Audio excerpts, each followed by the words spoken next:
आपके अपने YouTube channel रोगा स्टडी क्लास में दोस्तों आपका स्वागत है। और आपका कल यानी कक्षा 11वीं का कल वार्षिक परीक्षा का हिंदी का पेपर लगातार मैं आपको तैयारी करा रहा हूँ, एक एक टॉपिक बेहतरीन तरीके से समझा रहा हूँ।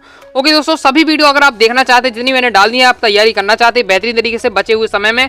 ओके दोस्तों, तो आपको क्या करना है, चैनल पर जाना है, प्लेलिस्ट के ऑप्शन पर जाना है, क्लास 11th वार्षिक परीक्षा इंपॉर्टेंट क्वेश्चन के नाम से आपको प्लेलिस्ट मिल जाएगी। सभी जितनी वीडियो मैंने डाली है, आपको क्या है 8 से 10 वीडियो सभी को देख लेते हैं, गारंटी के साथ आप क्या फुल स्कोर कर पाएंगे। बेहतरीन तरीके से मैंने एक क्वेश्चन आपको समझाया है। ओके दोस्तों, जाकर जो देखिएगा आज की इस वीडियो में हम क्या है भाषा बोध के अति महत्वपूर्ण क्या है क्वेश्चन आंसर देखने वाले हैं। इससे पहले वस्तुनिष्ठ क्वेश्चन मैंने आपको बेहतरीन प्रैक्टिस करा ली है, वीडियो को आप ध्यान से देख लीजिएगा। आपको क्या है एज इट इज क्वेश्चन आपको देखने को मिल जाएंगे और आप क्या है वस्तुनिष्ठ में भी आप पूरे नंबर प्राप्त कर पाएंगे। ओके, तो भाषा बोध के अति महत्वपूर्ण क्वेश्चन आंसर देखने वाले हैं। ओके, चलिए मैं ब्लूप्रिंट के हिसाब से बता दूं आपको पहली बात कितने नंबर के पेपर में आपको भाषा बोध से क्वेश्चन आने वाले। ओके, जिससे आपको कुछ मोटिवेशन मिल जाए। तो भाषा बोध की अगर हम बात करते हैं तो आपको क्या है 2 नंबर के 2 क्वेश्चन आने हैं, मतलब 2 नंबर के 2 क्वेश्चन, मतलब 4 नंबर का क्वेश्चन ये हो जाएगा।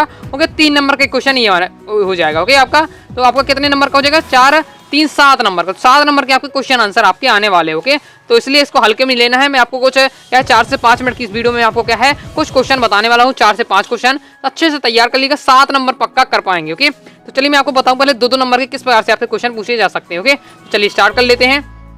तो सबसे पहले आपको तैयार करना है सही शब्द युग्म किससे कहते हैं, ये कितने प्रकार के होते हैं, उदाहरण दीजिए, पढ़ लीजिएगा तो आसान है, आपको याद हो जाएगा। ओके, तो शब्द युग्म क्या क्या आपके 3 प्रकार के होते हैं, समानार्थी, एक आपका विपरीतार्थी और निरर्थक, ये आपको याद कर लेना है। ओके, ये क्या है 2 नंबर ऐसे क्वेश्चन पूछा जा सकता है। इसके बाद नेक्स्ट आपसे पूछा जा सकता है विज्ञापन लेखन में किन बातों का ध्यान रखना आवश्यक है। ओके, तो आप अपने से भी लिख सकते हैं, आपको अगर पढ़ लेंगे। ओके, नेक्स्ट है सबसे ज्यादा इंपॉर्टेंट। अब सबसे ज्यादा इंपॉर्टेंट की बात करते हैं, मैं आपको डायरेक्ट पहले ही बता देता हूँ। ओके, तो सबसे पहले आपको तैयार कर लेना है सबसे पहले राष्ट्रभाषा और राजभाषा में अंतर। ओके, पहले मैं आपको जब ऑब्जेक्ट आपको सॉल्व करा रहा था तो मैंने पहले ही बता दिया था, आपको तैयार कर लेना है राजभाषा राष्ट्रभाषा में अंतर। और इसमें सही तरीका नहीं, अब देखिए आपको 3 नंबर में भी आ सकता है, 2 नंबर में क्वेश्चन ये आ सकता है। ओके, तो इसमें सही तरीका नहीं, 2 ही बताए गए हैं, तो मैं आपको सही तरीका आपको बता देता हूँ। ओके, तो इसका स्क्रीनशॉट आप ले लीजिए।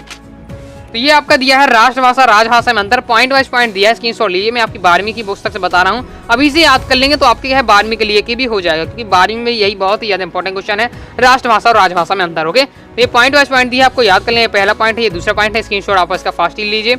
वीडियो फुल क्वालिटी में देखिए तो आपको क्या है समझने में कोई भी दिक्कत नहीं होगी। तो ये पहला पॉइंट हो गया, ये दूसरा पॉइंट हो गया, आगे आप देख लीजिए, ये आपका तीसरा पॉइंट हो गया, चौथा पॉइंट हो गया। चारों पॉइंट को अच्छे से तैयार कर लेना है। 3 नंबर में अगर क्वेश्चन आपसे पूछ रहा है तो 3 पॉइंट तो आपको लिखना ही है। ओके, तभी आपको 3 नंबर दिए जाएंगे। ओके, 2 नंबर में है तो 2 पॉइंट आपको लिख देना है। ओके, लेकिन 3 नंबर में हाई चांस रहते हैं, तो आपको अच्छे से तैयार कर लेना है। ओके, इसके बाद दोस्तों आपको तैयार कर लेना है मुहावरे और लोकोक्ति में अंतर। मैं आपको पहले बता चुका हूँ, इसमें भी आपको क्या है 3 पॉइंट अच्छे से आपको तैयार कर लेना है। मुहावरे और लोकोक्ति में अंतर ये आपका दिया हुआ है, इसका भी क्या है फास्ट स्क्रीनशॉट आप ले लीजिए। ओके, अगर समझ में दिक्कत हो रही है, आसान चाहते हैं तो आप नेट से भी निकाल सकते हैं। बाकी आपका ये दिया हुआ है मुहावरे और लोकोक्ति में अंतर।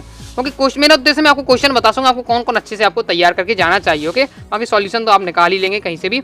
ये आपका दिया है मुहावरे और लोकोक्ति में अंतर, स्क्रीनशॉट आप इसका फास्ट ही ले लीजिए। ओके, लास्ट में आपको एक एग्जाम्पल जरूर दे दीजिएगा, तो अपने ये मुहावरे और लोकोक्ति में आपको अंतर तैयार कर लेना है। ओके, इसके बाद नेक्स्ट आपको तैयार करना है 2 नंबर में आपसे पूछा जा सकता है क्रिया विशेषण की परिभाषा उदाहरण दीजिए, क्योंकि आपको क्रिया विशेषण वाला भी टॉपिक है, तो 2 नंबर में हाई चांसेस का क्रिया विशेषण की परिभाषा उदाहरण। तो इजी है, मैंने आपको बताया है क्या क्रिया की विशेषता को बताने वाले को क्या है क्रिया विशेषण कहते हैं। नॉर्मल नामी के इसमें छपा है क्रिया विशेषण, उदाहरण भी आपको बता देना है, जैसे क्या है राम तेज दौड़ता या हिरण तेज भागता है। ओके, तो इसमें क्या है तेज जो है वो क्या है क्रिया की विशेषता बता रहा है, इसलिए क्या है तेज शब्द हो जाएगा, वो आपका क्रिया विशेषण हो जाएगा।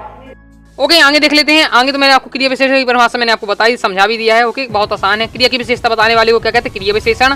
ओके, हिरण तेज भागता है, इसमें जो तेज है वो आपका क्रिया विशेषण है। बोलो आपका तैयार हो गया ये क्वेश्चन। ओके, नेक्स्ट आपको तैयार कर लेना 2 नंबर 3 नंबर, ये भी आपका आ सकता है। ओके, चाहे 2 नंबर पूछ ले या 3 नंबर पूछ ले, जो भी पूछ ले। ओके, क्या है निर्देशानुसार वाक्य में परिवर्तन करना है। ओके, वाक्य निर्देश जो आपसे कहे वो आपको परिवर्तन कर देना है। जैसे लुट्टन ढोलक को अपना गुरु मानता है, निषेध मतलब नहीं वाला, मतलब नकारात्मक बनाना। ओके, तो लुट्टन ढोलक को अपना गुरु नहीं मानता है, डायरेक्ट आपको बता देना है। और मान लो आपसे प्रश्नवाचक में से पूछते हैं तो आपको क्वेश्चन पूछ देना है, लुट्टन ढोलक को क्या अपना गुरु मानता है, क्वेश्चन मार्क लगा देना, क्वेश्चन मार्क बन गया आपका। ओके, संदेहवाचक में जैसे अब ये है गोपाल आज इंदौर गया, इसमें आपको संदेह बताना क्या गोपाल आज इंदौर गया, तो इस पर लिखने का तरीका है बाकी। ओके, तो ये आपको इसके प्रैक्टिस कर लेना है, इसकी स्क्रीनशॉट ले लीजिए, इतना ही का प्रैक्टिस करिए, एज इट इज आपको कहीं यही पेपर आपको कल में रख मिल जाएंगे। ओके, नेक्स्ट देख लेते हैं। नेक्स्ट आपको आ सकता है शुद्ध वाक्य करने के लिए। ओके, शुद्ध वाक्य करने के लिए, और ये 5 इसमें दिए हैं, 5 नहीं इसमें आपको दिए है टोटल आपके 12 दिए हैं, 12 को आपको अच्छे से प्रैक्टिस कर लेना है। पूरा दिया है, जैसे क्या है बंदूक एक उपयोगी शस्त्र है। ओके, इसमें शस्त्र है। ओके, तो इसमें क्या है आपका अस्त्र होना चाहिए। अब इसमें तो भी कुछ गलत भी हुए हैं। ओके, जैसे क्या है हवा चल रही है, हवा चल रही तो इसका राइट क्या बनेगा, हवा बह रही है। ओके, इस प्रकार से बनना है। तो ये आपका पूरा दिया हुआ है, तो उसका क्या है आप स्क्रीनशॉट आप इसका पूरा ले लीजिए।